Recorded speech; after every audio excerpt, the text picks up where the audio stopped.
A lot of people say I shouldn't do a comparison between Mooji, Rupert Spira, Eckhart Tolle, and I want to take a look at this, like the idea of looking at those teachers and talking about them.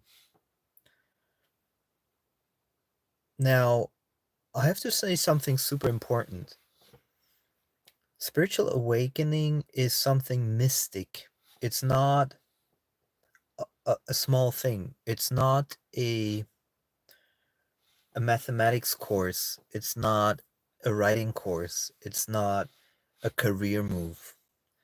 Spiritual awakening and realization is so profoundly deep. Is so profoundly deep and so mystic that I believe it's a it's almost mandatory to look at the teachers.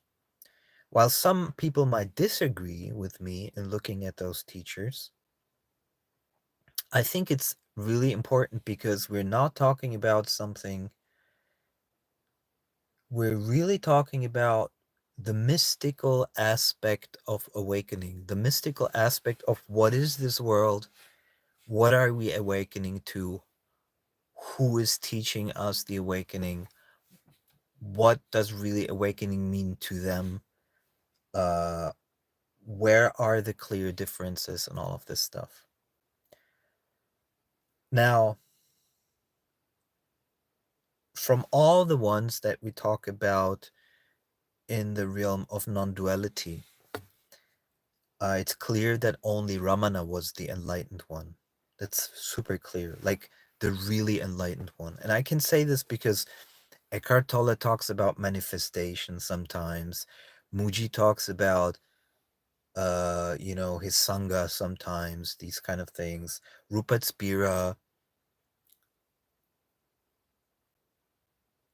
There is also something which, for me, which never sat right with me with Rupert Spira, who is right now live, I believe, on YouTube. What never sat with me well is that with Rupert Spira, it's organized. It's like he's going online, making a live stream with intention. So it's like, okay, at 5 o'clock, we're going live, put on the camera. And from my understanding, he's been always like this. Whereas Mooji and Eckhart Tolle kind of fell into it. And that makes a massive difference because we're talking about the mystical aspect of what it means that you are kind of guided by the universe, by grace of God, to the awakening. And the one who is still doing something as the doer of things, which Rupert Spira clearly is. By the way, before I forget this, Rupert Spira, a lot of times, gets kind of like, I don't know if I should call it like anxious, or it seems like he almost wants to interrupt the other person in order to be able to speak. It's a very subtle thing, but he has that. So I believe there is a massive, massive, massive difference, although to the outsider it seems very subtle or even non-existent, between Rupert Spira, Eckhart Tolle, and Mooji. I would put Mooji and Eckhart Tolle closer together and Rupert Spira completely on the side of those non-duality teachers. And the interesting thing is when I listen, I tell you also why, because Rupert Spira, to me, feels, in Germany there's a word called aufgesetzt. Let me see. It's kind of like not necessarily pretentious. There is another word. Let me see if I can translate it. From like a put on. It's kind of like a put on. I noticed there's this kind of like desire to appear guru like. Eckhart Tolle doesn't have that. Mooji doesn't have that. But Rupert Spira has this kind of like, he wants to appear guru like. And sometimes he kind of like contains himself a little bit. It's very subtle, but and Mooji might have that too. Eckhart Tolle doesn't have that at all. So I think from the Western teachers, I would go so far that it would be Eckhart Tolle, Mooji. But there is a big difference between Mooji and Eckhart Tolle. Mooji doesn't talk about manifestation, because manifestation, when you're awakened to the truth, you don't need to manifest anything. So you can almost say that Eckhart Tolle, in a way, sometimes is like an opportunist. And whereas Mooji is very, very strictly,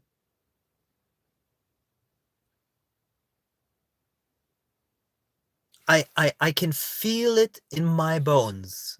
I can feel it in my bones that there is a massive difference, although they superficially seem to teach the same thing. And I'm not doubting that there are some people who have some realization through Rupert Spira, but let me tell you something else. I was 2 years ago, because I'm 2 years van life now, and 2 years ago when I drove down direction Spain, I ended up renting an Airbnb for a few days. And no, actually that's even longer ago. I think that was 4 years ago. Anyway, so I rented an Airbnb and I met the neighbors of the Airbnb, like the ones that were adjacent to that building, and they were Rupert Spira fans. But like really, really. I don't remember if they were British or Belgian. I think one of them was Belgian. I don't remember. There were a couple, and they were huge Rupert Spira fans. And the longer I listened to them, the more I realized that they're not awakened, although they have listened to him for years, and they were huge fans. Because there's a big difference between mystical awakening and intellectual understanding of something. So obviously, Rupert Spira can't be that of a good non-dual teacher. What he's saying is correct. What he's saying through his mouth, the words he's using, is correct. But he hasn't been kind of initiated by God's grace, you could almost say, in that way, that everything started to flow on its own. You know, it has a different energy when you let go so much into being only awareness, that everything around you starts to reorganize itself. Rupert Spira didn't have that. It's not like people around Rupert Spira start together because he has this mystic energy and this mystic presence, and then they're like, oh, we want to help you, disseminate that information. Because Rupert Spira never let go of the teacher, the persona of the teacher. And I can feel it. I cannot tell you exactly how, but I feel it. And this is how I came to Mooji, because he popped up on a YouTube video once, and I could feel there's something authentic. And this is not supposed to sound racist or something, but I usually don't tend to listen to people that are, very far away from my kind of like ethnic group or something. But with him, I could extremely strongly feel there's some authenticity, there's some realness, there's something that I cannot identify. And my intuition told me that. And I was listening to Mooji for a whole year every day because I knew there was something, but I couldn't say yet what it is. And after the year, 1 year was watching YouTube every day on with Mooji, like 1 or 2 hours. After 1 year, it was like bam. And that's when I realized, the awakening itself is something so mystic, it's something so unbelievable that it cannot be forced by the mind. It cannot be happen through a conversation. And that couple that I met was the perfect example of that. That's why Ramana didn't talk. He didn't talk for a reason, because for one, he was resting in the truth that he recognized. And the second, he also saw it as the most powerful teacher. So you are that, or like Mooji said, you are the living example of that realization. And Rupert Spira is not the living example of that realization. But what he's saying is true. And I noticed this with very subtle things. The thing is, it's super easy to fake. It's super easy to fake. So you could be like, you just need to use the right words. So it's like, so who is seeing through those eyes? You could use any kind of word and it would point to the same thing, but it doesn't have that mystic aspect. And people that, I don't know how to explain this. It's like, that's why I'm making the video, because I'm in real time trying to maybe verbalize what I'm sensing.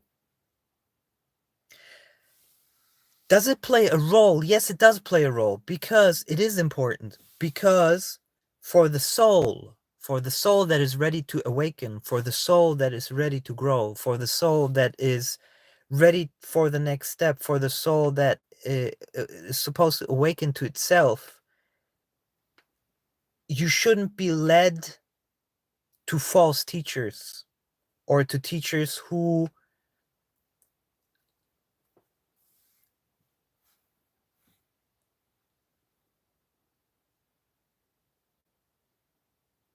don't have the authority or power to teach that.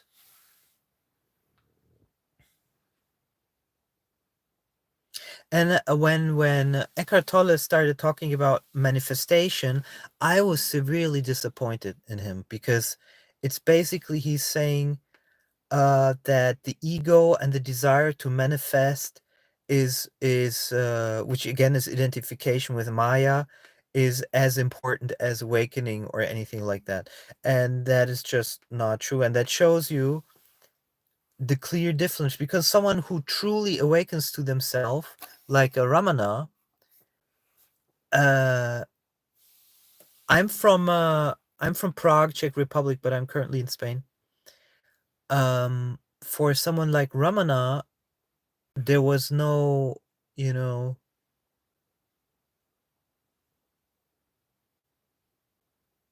there was basically just abiding in the self, nothing else. There wasn't anything about manifestation or something like that. So if those topics interest you, feel free to subscribe to this channel.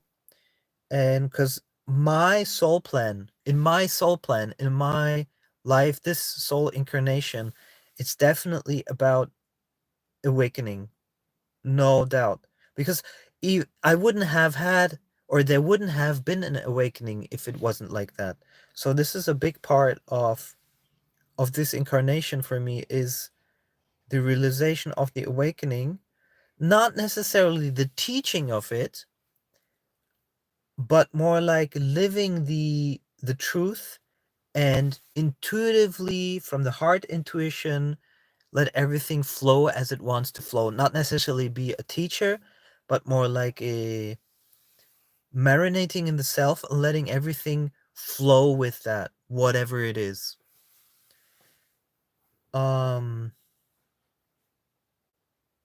Sometimes I can talk about non-duality, sometimes I will talk about other things. It's not written in stone, it's more like a fluid movement.